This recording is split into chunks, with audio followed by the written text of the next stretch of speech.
nama saya Dinarsi, NPM 1814446000206. Saya akan menyampaikan materi pengertian bahan ajar. Bahan ajar merupakan salah satu perangkat materi pembelajaran yang disusun secara sistematis serta menampilkan secara utuh dari kompetensi yang akan dikuasai siswa dalam kegiatan pembelajaran. Bahan ajar dapat digunakan untuk membantu guru dalam melaksanakan kegiatan belajar mengajar. Bahan ajar itu sangat unik dan spesifik ya. Bahan ajar unik artinya bahan ajar tersebut hanya dapat digunakan untuk audiens tertentu dalam suatu proses pembelajaran tertentu. Bahan ajar spesifik artinya isi bahan ajar tersebut dirancang sedemikian rupa hanya untuk mencapai tujuan tertentu dari audiens tertentu. Sedangkan bahan ajar sistematika, yaitu cara penyampaiannya pun disesuaikan dengan karakteristik mata pelajaran dan karakteristik siswa yang menggunakannya. Bahan ajar merupakan komponen yang harus ada dalam proses pembelajaran, karena bahan ajar merupakan suatu komponen yang harus dikaji, dicermati, dipelajari, dan dijadikan materi yang akan dikuasai oleh siswa sekaligus dapat memberikan pedoman untuk mempelajarinya. Bahan ajar yang didesain secara lengkap, ada media dan sumber belajar yang memadai akan mempengaruhi suasana pembelajaran, sehingga proses belajar yang terjadi pada diri siswa menjadi lebih optimal. Dengan bahan ajar pembelajaran yang didesain secara bagus dan dilengkapi isi dan ilustrasi yang menarik akan membuat siswa untuk bersemangat belajar serta dapat memanfaatkan bahan ajar sebagai bahan belajar atau sumber belajar. Dapat disimpulkan bahwa bahan ajar merupakan seperangkat atau alat pembelajaran yang berisikan materi, metode, serta evaluasi pembelajaran yang didesain secara sistematis dan menarik yang digunakan oleh guru dan siswa dalam proses pembelajaran untuk mencapai tujuan pembelajaran tertentu. Biasanya bahan ajar dapat berbentuk cetak maupun non-cetak. Sekarang kita akan membahas jenis-jenis bahan ajar. Jenis-jenis bahan ajar itu ada 3. Yang pertama, bahan ajar berdasarkan bentuknya. Yang kedua, bahan ajar berdasarkan sifatnya. Yang ketiga, bahan ajar berdasarkan cara kerjanya. Pada umumnya, bahan ajar itu ada 2 jenis. Yang pertama, bahan ajar cetak. Yang kedua, bahan ajar non-cetak. Kita akan membahas tentang bahan ajar berdasarkan bentuknya. Yang pertama, bahan ajar cetak. Bahan ajar cetak ini biasanya berbentuk kertas ya, yang berisikan keperluan pembelajaran berisi materi atau untuk menyampaikan sebuah informasi, misalnya seperti buku, modul, hangout, lembar kerja siswa, brosur, dan foto atau gambar.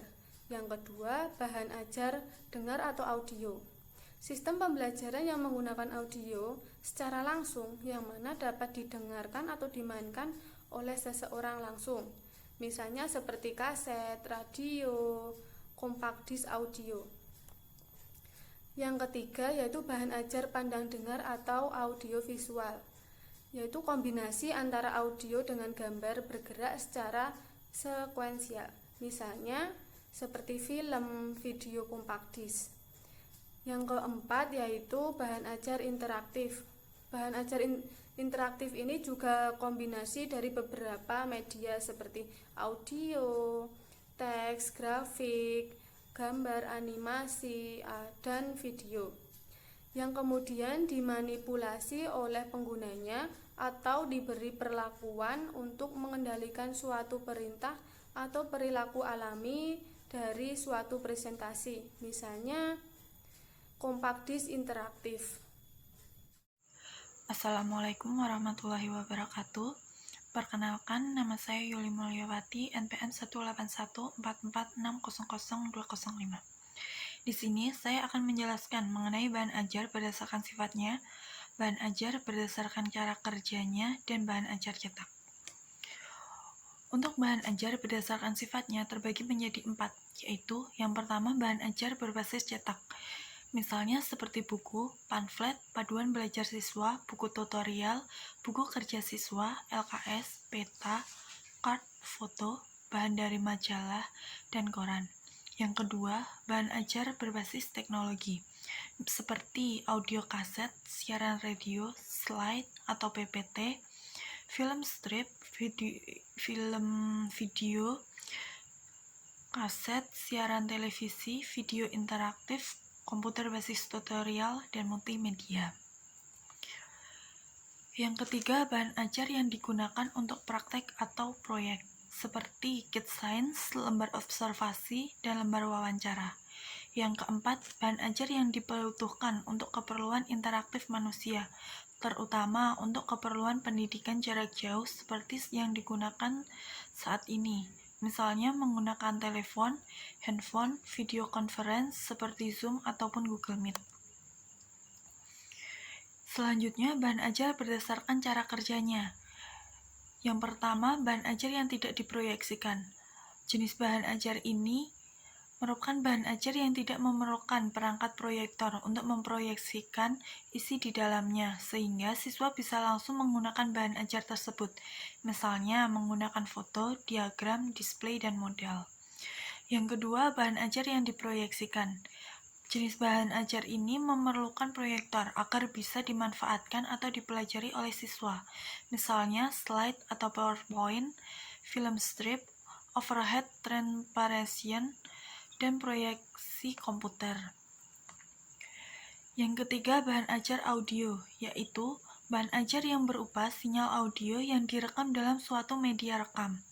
Untuk menggunakannya, kita bisa memerlukan alat pemain atau player media rekam tersebut seperti tape kompo, CD player, CVD player, multimedia player, dan lain sebagainya. Contoh bahan ajar ini seperti kaset, CD, dan flash disk. Yang keempat, bahan ajar komputer. Bahan ajar non-cetak yang membutuhkan komputer untuk menanyakan sesuatu untuk belajar. Contohnya, komputer mediated instruction dan komputer basis multimedia atau hypermedia. Yang kelima, bahan ajar video, di mana bahan ajar ini memerlukan alat pemutar yang biasanya berbentuk video tape player, VCD player, DVD player, dan sebagainya. Karena bahan ajar ini hampir mirip dengan bahan ajar audio, maka bahan ajar ini juga memerlukan alat rekam. Contohnya, bahan ajar seperti ini yaitu video dan film. Yang selanjutnya, bahan ajar cetak. Bahan ajar cetak yaitu sejumlah bahan yang disiapkan dalam kertas yang dapat berfungsi untuk keperluan pembelajaran atau penyampaian informasi. Yang termasuk dalam bahan ajar cetak di sini yaitu yang pertama modul. Modul terdiri dari berbagai macam bahan tertulis yang digunakan untuk belajar sendiri. Kekurangan dari modul tersendiri adalah adanya beberapa kali ulangan sehingga harus melakukan perekapan nilai secara menyeluruh dan segera. Selain itu, biaya pengembangan modul itu termasuk tinggi. Kelebihan dalam menggunakan modul antara lain yaitu dapat memotivasi siswa, beban belajar peserta didik menjadi lebih merata. Yang kedua yaitu hangout. Hangout merupakan macam-macam bahan cetak yang dapat memberikan informasi kepada siswa. Hangout ini biasanya berhubungan dengan materi yang diajarkan. Pada umumnya, hangout ini biasanya terdiri dari catatan baik lengkap maupun kerangka-kerangkanya saja, seperti tabel, diagram, peta, dan materi-materi tambahan lainnya. Yang ketiga yaitu lembar kerja siswa. Lembar kerja siswa termasuk di dalamnya adalah lembar kasus, daftar bacaan, lembar praktikum, lembar pengarahan tentang proyek dan seminar, lembar kerja, dan lain-lainnya. LKS ini dapat dimanfaatkan untuk berbagai macam situasi pembelajaran. Assalamualaikum warahmatullahi wabarakatuh. Perkenalkan, nama saya Iqbal Darujatun, NPM 18144600259. Bahan cetak terdiri dari bahan ajar display. Bahan ajar display adalah merupakan materi tulisan ataupun gambar yang dapat ditampilkan di dalam kelas, kelompok kecil, ataupun siswa secara perorangan tanpa menggunakan alat proyeksi.